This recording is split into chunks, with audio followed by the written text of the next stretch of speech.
Hi friends, మొన్న మీకు చూపిస్తాను పూలు. ఇవి కొంచెం వడిలిపోయినాయి, లేట్ అయింది చూపించేసరికి. ఎండ వచ్చేసింది బాగా, ఇలా పూస్తాయి అన్నమాట. యాక్చువల్లీ చాలా బాగుంటాయి.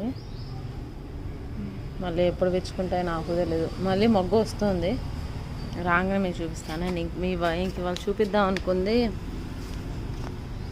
తామరపు గింజలు దొరికాయండి. అది కూడా ఎర్రది 3 దొరికాయి. నాకేం చెప్పారంటే ఇట్లా కింద నేల మీద రాస్తే రఫ్ దాని మీద అలా చెట్లు వస్తాయని చెప్పారు. సో ఇది బేబీ అనమాట. ఇప్పుడే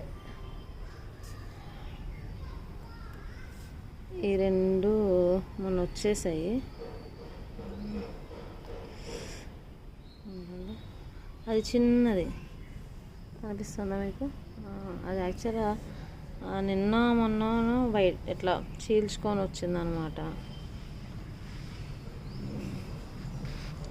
అండ్ ఇంట్లో తమలపాకు చెట్టు ఇది చాలా పెద్దది, కట్ చేసాం మేమే. మళ్ళీ పాకేస్తున్నాం చూడాలి. ఇంకా ఇది క్రీపర్, ఇది ఊరికే అల్లిస్తున్నాను, మళ్ళీ కుండీల్లో వేయాలి.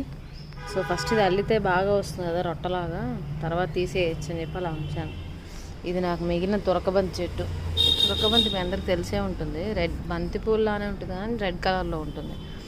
ఇది చాలా చెట్లు వచ్చాయి, పీకేశారు మా వాళ్ళంతా. ఇది ఒక్కటి మాత్రమే మిగిల్చుకున్నా. ఇది పూలు పూసాక మళ్ళీ విత్తనాలు చేసుకోవాలి దీని నుంచి.